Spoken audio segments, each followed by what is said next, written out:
예수로 있는 연대계 성경 공부 구약 5번째 주제 선자와 왕으로 살펴보고 있는데요. 오늘은 호세아서를 보도록 하겠습니다. 호세아서를 통해서 호세아, 고멜, 예수 그리스도로 이 사건을 연결시켜 보도록 하겠습니다. 오늘은 7번째 시간이 되겠는데요. 자, 본문은 호세아서 3장 1절에서 5절 말씀이 되겠고요. 세 가지 포인트를 살펴보게 될 텐데요. 간략하게 다 살펴볼 겁니다. 호세아 시대 당시의 시대적 상황, 하나님과 이스라엘의 관계, 하나님의 포기함 없는 무서운 사랑, 이런 주제로 살펴보도록 하겠습니다. 신학적 주제, 하나님과 이스라엘 백성은 결혼으로, 물론 영적 결혼이죠. 결혼으로 맺어진 언약적 관계입니다. 이스라엘은 결혼 생활에 불성실할지라도 하나님은 이스라엘과의 결혼 생활을 성실하게 이어가십니다. 여기에 이스라엘 대신에 우리 자신을 넣어도 되겠습니다.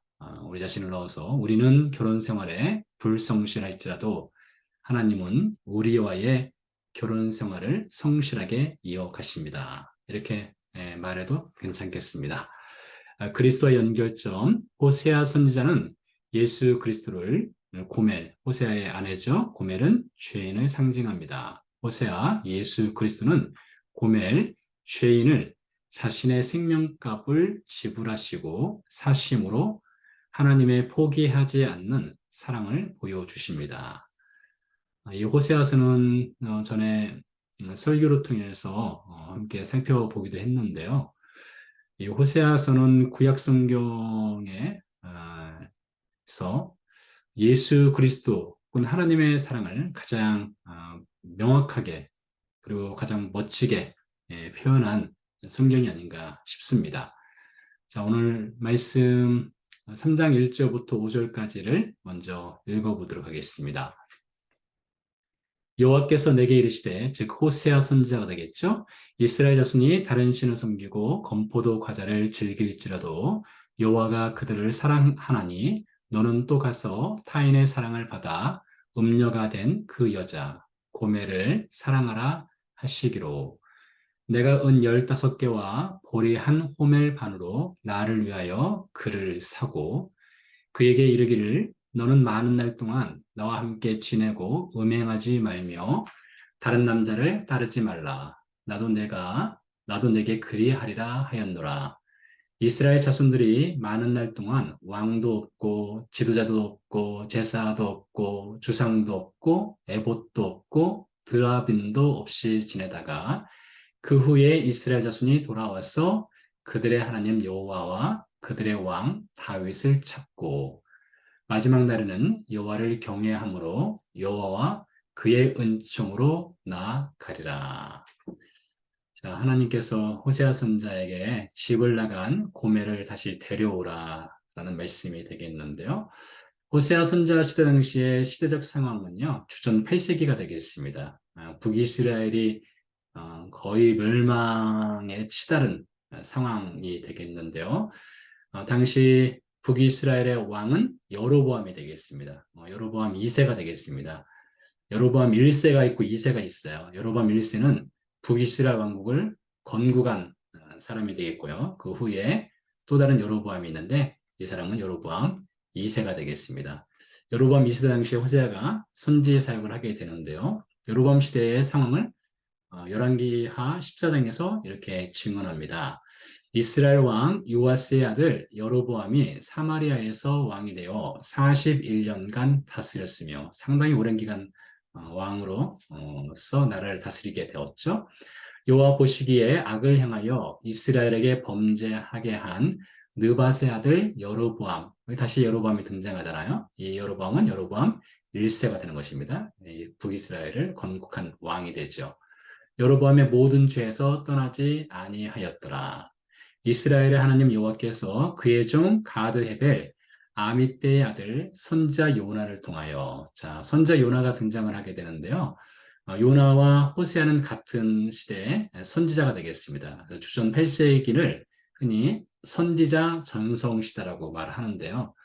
그만큼 많은 선자들이 사역을 했죠. 대표적인 선자가 호세아, 요나, 그리고 이사야 선자, 엘리야는 그보다 좀 앞선 선자가 되고, 엘리야, 엘리사 이런 선자들이 사역을 했어요. 선지자 전성시대라고 불릴 정도로 많은 선자들이 주전 8세기에 사역을 했다는 것은 그만큼 시대 상황 자체가 하나님을 많이 떠나고 어두운 가운데 거했기 때문에 하나님께서 일종의 특수 부대라고 할 수 있는 선자들을 계속 파수면서 이스라엘 백성들에게 회개를 촉구하게 되지요. 그래서 주전 8세기는 선지자 전성 시대이면서 동시에 이스라엘 백성들이 하나님으로부터 가장 멀리 떠나 있던 시대라고 할 수가 있습니다. 자, 다시 한번 읽어볼게요. 이스라엘의 하나님 여호와께서 그의 종 가드 헤벨 아미떼 아들 선지자 요나를 통하여 하신 말씀과 같이 여로보암이 이스라엘 영토를 회복하되 하맛 어기에서부터 아라바 바다까지 하였으니, 이스라엘 영토를 회복했다는 거 보니까 이 여로보암 2세 전에 다른 왕들 당시 이스라엘 영토를 빼앗겼다는 것이 전제되겠죠. 그만큼 이스라엘의 국력이 쇠퇴하였다라고 볼 수 있습니다. 자, 그런데 하나님께서 여로보암 2세를 통해서 이스라엘 영토를 회복하는 일을 하셨어요. 그 이유를 이렇게 설명합니다. 이는 왜냐하면 이것이 되겠죠. 여호와께서 이스라엘의 고난이 심하여, 이스라엘이 다른 나라에게 침략을 당하고 그로 인해서 고통받는 것이 심하였기 때문에 하나님께서 은혜를 베풀어 주셨다는 것이 되겠는데요. 이스라엘의 고난이 심하여 매인 자도 없고 노인 자도 없고 이스라엘을 도울 자도 없음을 보셨고, 그러니까 이러지도 저러지도 못하는 이스라엘 상황입니다. 아수르를 의지할 수도 없고 애국을 의지할 수도 없고, 그렇다고 해서 하나님을 의지하지도 않고 그렇게 살아가는 이스라엘 백성들의 삶을 보시고 하나님이 불쌍히 여기셨다는 거예요. 여호와께서 또 이스라엘의 이름을 천하에서 없이 하겠다고도 아니하셨으므로 요아스의 아들 여로보암의 손으로 구원하심이었더라. 자, 여기 보시면 북이스라엘의 왕 여로보암 2세는 여로보암의 모든 죄에서 떠나지 않았어요. 그러니까 이 여로보암 2세는 악한 왕이었죠. 아주 악한 왕이었습니다. 이블 킹이었어요. 그렇지만 하나님께서는 여로보암 이 악한 왕을 통해서도 하나님의 일을 성실하게 행하시는 것을 볼 수 있습니다. 아무리 이스라엘 백성들이 타락하고 하나님으로부터 멀리 떠나 있을지라도 하나님은 하나님의 일을 하셔요. 하나님의 성실하심과 하나님의 언약, 하나님의 신실하심을 지켜 가신다는 것을 볼 수 있습니다. 이것이 호세아 시대 당시에 북이스라엘의 상황이에요. 선자들을 많이 파송할 수밖에 없었던 상황. 북이스라엘 백성들은 하나님을 떠난 상황, 어둠의 상황, 이 가운데 호세아 선자가 이제 사역을 하게 되지요. 자, 그래서 이 호세아 시대 당시의 시대 상황과 맞물려서 이 북이스라엘의 상황을 좀 더 살펴보면 여로보암 1세 당시 주전 930년경, 대략 930년입니다. 정확하진 않아요. 이때를 기점으로 시작을 해서 호세아, 여기 호세아는 왕 호세아입니다. 선자 호세아가 아니라요. 마지막 왕이 되겠는데요. 주전 722년까지 약 200년 동안 북이스라엘이 그 생명을 유지하게 됩니다. 근데 일관되게 죄를 지었어요. 여로보암 1세로부터 시작을 해서 호세아 왕까지 끝까지 일관되게 아주 성실하게 죄를 지면서 살았습니다. 이게 이 북이스라엘의 좀 안타까운 현실이기도 한데요. 우리는 이러한 이 북이스라엘 백성들의 이 죄를 반복하는 현실을 바라보면서 저 사람들은 도대체 왜 그럴까? 하나님께서 그렇게 많은 선자들을 보내고 또 기적을 보여주고 하나님의 능력과 은혜를 보여줌에도 불구하고 왜 이렇게 죄를 지을까? 이런 생각을 할 수 있습니다. 그런데 성경은 바울이 고린도전서를 통해서 그렇게 말했어요. 이 성경은 우리를 위해서 기록됐다고 말하고 있습니다. 이 성경은 하나의 거울이라고 말하고 있죠. 영적 거울인 것이죠. 북이스라엘 백성을 우리와 타자화시켜서는 안 됩니다. 그들은 우리고 우리가 그들이에요. 우리의 삶에도 일관되게 성실하게 죄 짓는 모습 없을까요? 그렇지 않죠. 우리도 여로보암 1세부터 호세아 시대, 호세 왕까지 일관되게 성실하게 죄를 짓는 북이스라엘 백성들처럼 우리에게도 이러한 모습이 얼마든지 있을 수 있다는 것이죠. 자, 이스라엘 백성을 향한 하나님의 원함이 있었습니다. 하나님의 소원이 있었어요. 하나님께서 이스라엘 백성들을 애굽에서 구원하신 후에 하나님의 소원이 있었습니다. 하나님의 소원이 무엇인가 하면 하나님의 계명, 율법을 지키며 살아가는 것이 하나님의 원함, 하나님의 기대였어요. 자, 그런데 하나님께서 이스라엘 백성들에게 율법을 주시잖아요. 이 사건은 출애굽기, 엑소더스 출애굽기 19장 이하부터 율법에 관한 말씀이 등장을 합니다. 그런데 이 출애굽기 19장 이전에 어떤 사건이 있었을까요? 그 앞에 하나님께서 이스라엘 백성들을 엑소더스, 출애굽시키는 구원의 사건이 있었습니다. 셀베이션 구원의 사건이 있었어요. 저는 이 순서가 매우 중요하다고 생각합니다. 하나님께서 먼저 첫 번째로 구원하셔요. 그러고 나서 하나님의 계명, 율법을 지키라는 말씀을 하셔요. 율법이 구원보다 앞서지는 않습니다. 구원이 항상 율법보다 앞서 있는 거예요. 만약 이것을 이 순서를 바꿔서 하나님께서 너희가 애굽에 있을 때에 이집트에 있을 때에 율법을 잘 지키면 그리고 내가 원하는 만큼 수준에 도달하면 내가 너희를 구원하겠다. 이렇게 했다면 우리가 행위를 통해서 구원을 받는다 말할 수 있겠죠. 하나님께서는 정반대로 하셨습니다. 하나님께서는 이스라엘 백성들의 삶의 조건을 보지 아니하시고 먼저 그들을 구원하셔요. 먼저 그들을 구원하시고 나서 출애굽기 19장에 가서 하나님께서 계명, 율법이라는 것을 그들에게 주셨다는 것이죠. 여러분 이 순서를 잘 기억하시기 바랍니다. 하나님은 먼저 십자가 사건을 통해서 우리를 구원하시고 그런 다음에 하나님의 계명에 따라서 살라는 말씀을 해 주셔요. 하나님의 계명이 무엇입니까? 율법이 무엇입니까? 제가 개인적으로 많은 영향을 받은 박영선 목사님이라는 분이 계셔요. 한국의 남포교회 목사님이신데요. 여러분들 박영선 목사님 설교를 적극 추천합니다. 자, 그분 설교에 의하면 하나님의 계명은 마치 테니스 코트와 같다고 하셔요. 테니스 코트에는 라인이 있습니다. 그 네트도 있어요. 여러분 테니스를 쳐보신 분들은 아시겠지만은 이 테니스, 다른 운동도 마찬가지입니다. 이런 라인이 없다면, 아웃라인이 없다면, 그리고 네트가 없다면은 테니스를 치는 재미가 아마 없을 겁니다. 전혀 없을 거예요. 네트가 있기 때문에, 그리고 아웃라인이 있기 때문에 이 테니스를 치는 재미가 있는 거예요. 하나님의 율법은 어쩌면 그와 같을 수 있습니다. 하나님께서는 우리로 하여금 어떤 율법이라고 하는 틀을 주시고 그 틀 안에서 하나님을 기뻐하며 하나님을 사랑하며 살아갈 수 있도록 해주셨어요. 그래서 율법이라고 하는 것은 어찌 보면 우리는 어떤 부정적인 생각, 어떤 짐으로 생각할 수도 있는데 율법은 사실 그런 부정적인 우리에게 주어지는 짐이 아닙니다. 율법은 무엇인가? 신명기 6장에서 말하고 있죠. 하나님을 사랑하라. 이게 율법의 핵심 내용이죠. 하나님을 사랑하라. 하나 더한다면 이웃을 사랑하라. 이게 쉐마의 메시지 아니겠습니까? 그래서 율법이라고 하는 것은 사랑이에요. 여러분 사랑은 짐이 될 수 없죠. 사랑이 짐이 된다면 그것은 사랑이라고 할 수가 없겠죠. 왜 남녀가 만나서 결혼을 합니까? 사랑하기 때문에 결혼을 하게 되지 않습니까? 결혼하게 되면 책임이 주어져요. 부부 사이에 결혼하면 부부 사이에 그 결혼을 통해서 맺어지는 책임이 있습니다. 그래서 결혼은 사랑을 통해서 하고 그 사랑하기 때문에 일정한 책임을 서로에게 부여하는 것이죠. 그래서 율법이라고 하는 것은 우리가 하나님을 사랑하는 것이에요. 율법은. 그 하나님의 원함이 무엇이냐? 하나님은 구원하시고 율법을 주시고 하나님을 사랑하며 사는 것이 하나님의 원함이었어요. 그런데 인간의 원함이 따로 있습니다. 인간의 원함은 이런 테니스 코트와 같은 그런 계명, 율법을 원하지 않아요. 그것을 원치 않습니다. 날 내버려 두세요. 이런 삶의 태도를 지니고 자기 마음대로 살고 싶은 것이죠.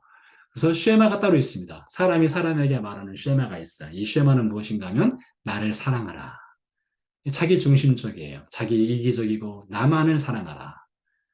하나님이 주신 쉐마는 하나님을 사랑하라. 근데 하나님의 계명이 없고 율법을 떠난 사람의 원함은 나를 사랑하라.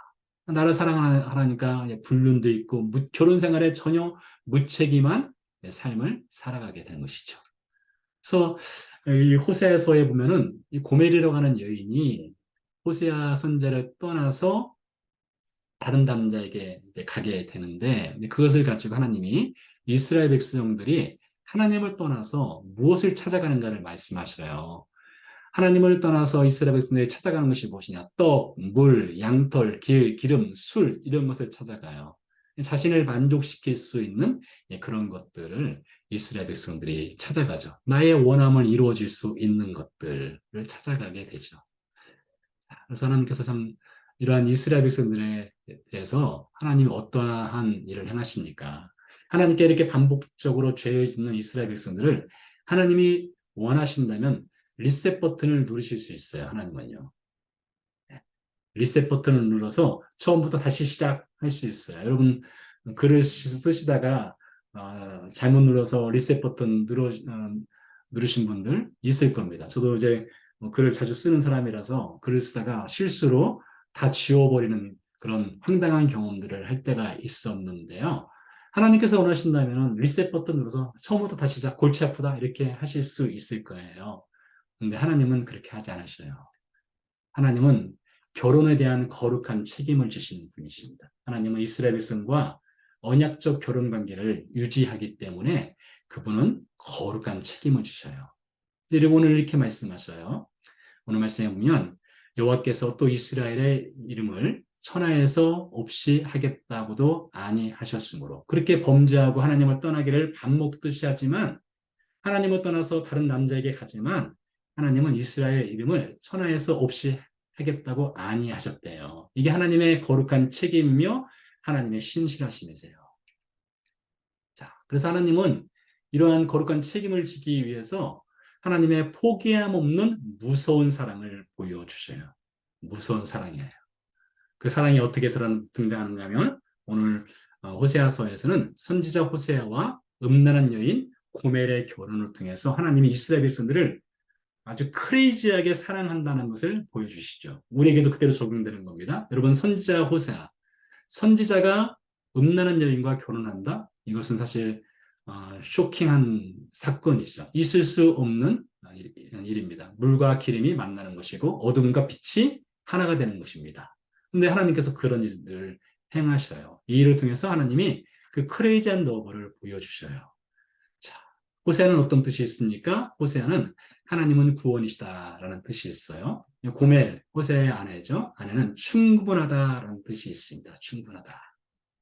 하나님께서 호세아 선지자에게 이런 명령을 하셨습니다. 여호와께서 처음 호세아에게 말씀하실 때 여호와께서 호세아에게 이르시되 너는 가서 음란한 여자를 맞이하여 음란한 자식들을 낳으라. 이 나라가 여호와를 떠나 크게 음란함이니라 하시니 성경에서는 이 음란, 간음은 흔히 우상 숭배와 결부시킵니다. 하나님을 떠나 남편 되시는 하나님을 떠나서 다른 신을 찾아가는 것은 결혼 생활에 있어서의 외도 혹은 불륜으로 비유할 수 있겠는데요.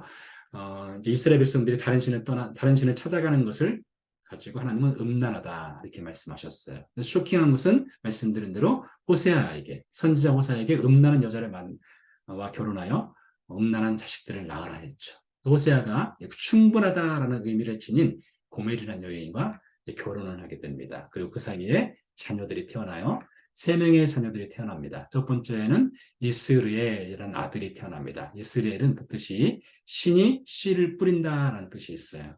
이스라엘에 가게 되면 이스르엘 평야를 가서 보실 수가 있는데요. 이스라엘 전체 지역 중에서 가장 비옥한 곳이에요. 그래서 가장 비옥한 그 땅을 가리켜서 이스라엘, 신이 혹은 하나님이 씨를 뿌린다. 아마 이렇게 이름을 이스라엘이라고 이름을 지은 이유는 북이스라엘에게 주신 하나님의 은혜일 수 있어요. 북이스라엘 백성들에게 하나님이 그들에게 풍요로움을 주시고 그들에게 만족할 만한 삶을 하나님이 허락하신 것이죠. 그럼에도 불구하고 이스라엘 백성들이 하나님을 떠나서 다른 신들을 섬기게 되죠. 자, 그래서 두 번째 딸을 낳게 됩니다. 딸을 낳게 되는데 이 딸의 이름이 로루하마입니다. 로루하마. 그 뜻은 궁휼히 여기지 않겠다는 뜻이 있어요. 이 로라는 말은 부정접두어로 not 이라는 뜻이 있어요. 부정접두어로. 로하마 이것은 궁휼이거든요. 그러니까 궁휼히 여기지 않겠다. 딸을 낳았는데 궁휼히 여기지 않겠다라는 이름을 지으라겠어요. 이제 하나님이 이제 그 크레이지한 러브 하나님의 그 포기함 없는 그 무서운 사랑이 분노, 하나님의 진노로 이제 나타나게 된 겁니다. 사랑하는 여인이 하나님을 떠났을 때에 진노하심으로 그것이 나타나게 된 거죠. 세 번째 아들을 낳았습니다. 아들 이름은 로암미입니다. 로암미. 이 로는 앞에 로는 부정적두어가 되겠고요. 암미 이것은 나의 백성이란 뜻이에요. 그러니까 나의 백성이 아니다. 하나님이 너는 이제 더 이상 내 백성이 아니야. 이렇게 말씀하셔요. 그리고 여기까지 보면 마치 하나님께서 북이스라엘 백성들, 범죄한 백성들을 버리시는 것처럼 여겨질 수 있겠죠. 자, 그러나 이미 말씀드린 대로 하나님은 포기하지 않으십니다. 하나님은 어떻게 하시는가 하면 이 하나님을 떠난 이스라엘 백성을 향해서 하나님의 심판과 회복을 하셔요. 하나님의 심판. 심판 앞에는 뭐 공의 혹은 정의의 심판이라고 붙일 수 있겠죠. 하나님이 이스라엘 백성을 향한 공의, 정의의 심판. 그러나 그것을 심판으로 끝나지 않고 반드시 회복하셔요. 이게 하나님의 신실하심이고요. 하나님의 사랑이라고 할 수가 있어요. 자, 하나님 그래서 우리가 기억할 것은 하나님은 심판하시되 심판으로 끝나지 않는다. 하나님은 반드시 회복을 시켜주시는 분이다. 라는 것을 기억할 필요성이 있을 거예요. 자, 그래서 오늘 말씀과 연결시켜 보면 하나님의 포기함 없는 무서운 사랑이 오늘 말씀에 등장하는데 이렇게 기록되어 있습니다. 여호와께서 내게 이르시되 이스라엘 자손이 다른 신을 섬기고 건포도 과자를 즐길지라도 남편 된 하나님을 떠나서 다른 남자에게 갔을지라도 이어서 나오는 말씀이 여호와가 그들을 사랑하나니 얼마나 충격적인 메시지입니까? 그렇지만 나는 너를 사랑하겠다 이거예요. 너는 나를 떠나도 나는 너를 사랑하겠다. 너는 또 가서 타인의 사랑을 받아 음녀가 된 그 여자를 사랑하라. 호세아 선지자에게 명령을 하는 것처럼 하나님은 너는 나를 떠나지만 나는 결코 너를 떠나지 않겠다. 하나님의 포기함 없는 사랑이죠. 이 신약 성경에 보면 하나님의 사랑을 요한복음 3장 16절에서 이렇게 이야기합니다. 하나님이 세상을 이처럼 사랑하사 무엇을 주셨으니 우리가 잘 아는 말씀이죠. 하나님이 사랑하셔요. 하나님의 그 크레이지한 러브로 하나님의 독생자를 주셨어요. 하나님의 외아들을 주시는 사랑이에요. 여러분, 그래서 하나님의 사랑은요, 포기함 없는 아주 무서운 사랑이에요. 여기서 무섭다는 말은 부정적인 의미가 아니라요, 아주 강조를 한 사랑입니다. 하나님이 그렇게 사랑하셔요. 자, 두 번째는, 하나님이 이 포기함 없는 사랑이 어떻게 드러나는가 하면, 고엘로 등장합니다. 고엘. 이 고엘이라는 표현은 성경에서 매우 중요한 표현인데요. 리디머 혹은 구속자라고 할 수가 있겠죠. 자, 오늘 말씀에 이렇게 기록되어 있습니다. 내가 은 15개와 보리 한 호멜을 반으로 나를 위하여 그를 사고라는 표현이 있어요. 자, 참 기가 막힌 얘기입니다. 자, 고멜이 남편 호세아를 떠났어요. 떠나서 다른 남자에게 갔어요. 다른 남자에게 갔는데 이 호세아가 이 고멜을 이 남자에게 돈을 주고 고멜을 다시 되찾아오는 거예요. 여러분 그런 남편이 있겠습니까? 세상에는 그런 남편 존재하지 않죠. 근데 오늘 하나님께서 호세아 선지를 통해서 고멜을 다시 사와라 했어요. 그래서 은 15개와 보리 한 호멜을 반을 가지고 와서 다른 남자에게 팔린 그 고멜을 사오는 거예요. 여기서 샀다는 표현이 무엇이냐? 바로 고엘이라는 표현, 고엘. 물론 히브리 단어는 다른데 이 의미적으로 볼 때는 고엘이라고 할 수가 있어요. 이 고엘이라는 말이 팔린 사람을 되산다는 의미가 있기 때문에요.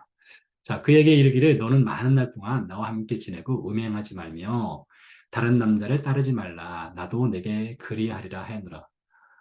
남편이 이 고멜에게 아주 간곡하게 부탁을 하는 것을 볼 수 있습니다. 제발 나 좀 떠나지 말아주세요. 라는 간곡한 부탁을 하는 것을 볼 수 있어요. 그래서 이 고멜을 사오는 것은 하나님이 고엘, 리디머, 구속자가 되시는 하나님을 보여주시는 건데요.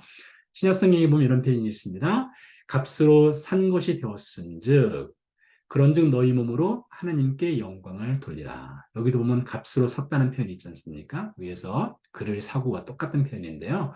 예수님의 십자가 사건을 통해서 우리를 값으로 사셨어요. 예수님의 생명값을 지불하시고 값으로 우리를 사셨다는 것이죠. 자, 그래서요, 예수님의 이 십자가 사건에는 두 가지가 있습니다. 저 위에서 하나님의 심판과 회복을 말씀드렸는데요. 회복 앞에는 하나님의 justice, righteousness, 정의와 공의의 심판이 있다겠죠. 예수님의 십자가 사건에는 하나님의 공의가 있습니다. 죄인을 향하는 하나님의 공의예요. 그 공의는 무엇입니까? 하나님의 진노죠. 죄인의 이 죄를 향한 하나님의 진노, 하나님의 공의가 있어요. 그 공의를 누구에게 쏟아 부으셨습니까? 예수님께 쏟아 부으셨어요. 그리고 하나님의 사랑, 회복하시는 하나님의 사랑은 누구에게 쏟아 부으셨는가 하면 죄인인 우리에게 쏟아 부으셨어요. 그 십자가에서는 하나님의 사랑과 하나님의 공의가 밸런스가 정확하게 50대 50으로 맞습니다. 50대 50 혹은 100대 100. 완전한 공의가 실행되고 완전한 사랑이 실행된 곳이 이 십자가 사건이에요. 예수님의 죽음은 우리를 향하는 하나님의 진노를 대신받아 죽는 것이었고 예수님의 부활은 우리를 향한 하나님의 사랑의 증거가 되는 거예요. 이것을 통해서 하나님은 자신의 의로움을 이루시고 하나님의 사랑을 확증해 주셨어요. 이것이 바로 호세아서에서 등장하고 예수님의 십자가 사건에도 등장을 하죠. 자, 그렇지만 이렇게 하나님의 공의와 사랑을 통해서 구원받은 후에 어떻게 됩니까? 이스라엘에 반복하는 실패가 있었습니다. 말씀드린 대로 여로보암 1세부터 시작해서 호시아 시대까지 약 200여 년 동안 이스라엘 백성들이 반복해서 실패를 저질러요. 그렇지만 그 반복하는 실패를 하나님은 실패로 내버려 두지 아니하시고 이스라엘을 반복적으로 회복시켜 주십니다. 이게 하나님이 베풀어 주시는 은혜인데요. 자, 오늘 말씀에 이스라엘 자손들이 많은 날 동안 왕도 없고 지도자도 없고 제사도 없고 주상도 없고 에봇도 없고 드라범도 없이 지내다가 이게 무슨 말인가 하면 이스라엘 백성들이 영적으로 방황하는 거예요. 그들이 하나님을 쫓기도 하고 이방신을 쫓기도 하고 돈을 쫓기도 하고 쾌락을 쫓기도 하고 여러 가지를 쫓아보면서 방황하는 이스라엘 백성들의 모습입니다. 반복적으로 그들이 실패를 하죠. 근데 반복적으로 실패하는 이스라엘 백성들을 향해서 하나님은 그들을 반복적으로 회복시켜요. 이렇게 나옵니다. 그 후에 이스라엘 자손이 돌아와서 그들의 하나님 여호와와 그들의 왕 다윗을 찾고요. 아마 여기서 다윗은 장차 메시아 예수님을 가리키는 표현이라고 생각됩니다. 그들의 왕 다윗을 찾고 마지막 날에는 여호와를 경외함으로 여호와와 그의 은총으로 나아가리라. 하나님은 결국에는 이렇게 이루어 가시는 분이세요. 결국에는 끝까지 회복시켜서 여호와의 은총으로 나아가도록 이끌어 가시는 분이 하나님이세요. 하나님은 어떤 하나님이세요? 포기함 없는 무서운 사랑을 지니신 하나님. 자, 신약성경에 보면 이런 표현이 있습니다. 요한복음 13장에 보면 예수님이 죽기, 십자가를 지기 마지막 주간에 들어갈 때 모습인데요. 6월절 전에 예수께서 자기가 세상을 떠나 아버지께로 돌아가실 때가 이른 줄 아시고 세상에 있는 자기 사람들을 모아시되 끝까지 사랑하시니라. 가로 안에 뭐가 들어가야 될까요? 자기 사람들을 사랑하시되 끝까지. 저는 이 말이 너무 좋습니다. 정말 저한테는 개인적으로 큰 은혜가 되는 말씀이에요. 하나님은 어떤 분이십니까? 예수님 어떤 분이세요? 끝까지 사랑하시는 분이세요. 끝까지 회복시키는 분이세요. 자, 근데 그 아래 보면은 그 6절 주간에 예수님이 시몬 베드로에게 한 얘기인데요. 시몬아 시몬아 사탄이 너희를 밀가부로도 하려고 요구하였으나 그러나 내가 너를 위하여 내 믿음이 떨어지지 않기를 뭐 하였느니 너는 돌이킨 후에 내 형제를 뭐 하라. 예수님이 뭐 했을까요? 베드로를 위해서요? 기도했대요. 그래요. 기도했대요. 돌이킨 후에 내 형제를 굳게 하라겠어요. 내 형제를 굳게 하라. 자, 그럼 우리는 이런 생각을 가질 수 있어요. 아니, 베드로가 실패하지 않도록 미리 붙잡아 주시면 얼마나 좋았을까. 실패하지 않도록 미리 믿음을 주시고 강하게 하셔서 예수님 부인하지 않고 저주하지 않고 멋지게 나는 예수님 믿겠다 라고 말했으면 얼마나 좋을까? 그런 생각을 할 수 있겠죠. 자, 그런데요. 우리 하나님은요, 이러신 분이세요. 실패를 막지 않으세요. 사람의 실패, 신자의 실패를 막지 않으세요. 그러나 실패하는 자리에 머물게 하지는 않으세요. 실패했다고 해서 넘어졌다고 해서 그 자리에 영원히 머물도록 하지 아니하십니다. 다시 손 내밀어 주셔요. 다시 일으켜 세워 주십니다. 그리고 함께 가자 하시는 분이세요. 이게 하나님이세요. 그래서 하나님은 우리의 실패를 통해서 하나님은 하나님의 일, 그 신실하신 일을 해 가시는 분이세요. 자, 고멜, 그 뜻은 어떤 뜻이라겠습니까? 충분하다라는 뜻이 있다겠습니다. 충분하다. 고멜이 무엇으로 충분했습니까? 예. 고멜은 다른 남자를 찾아가고 뭐 어떤 성적 쾌락이 될 수도 있고 자신이 원하는 것을 이루기 위해서 그것으로 자신을 충분한 인생으로 살고자 했어요. 근데 고멜이 다시 호세아를 만나고 돌아온 후에 하나님이 고멜에게 기대하는 것, 하나님 우리에게 기대하는 것은 무엇입니까? 하나님의 사랑만으로 충분하다. 하나님의 사랑만으로 충분하다.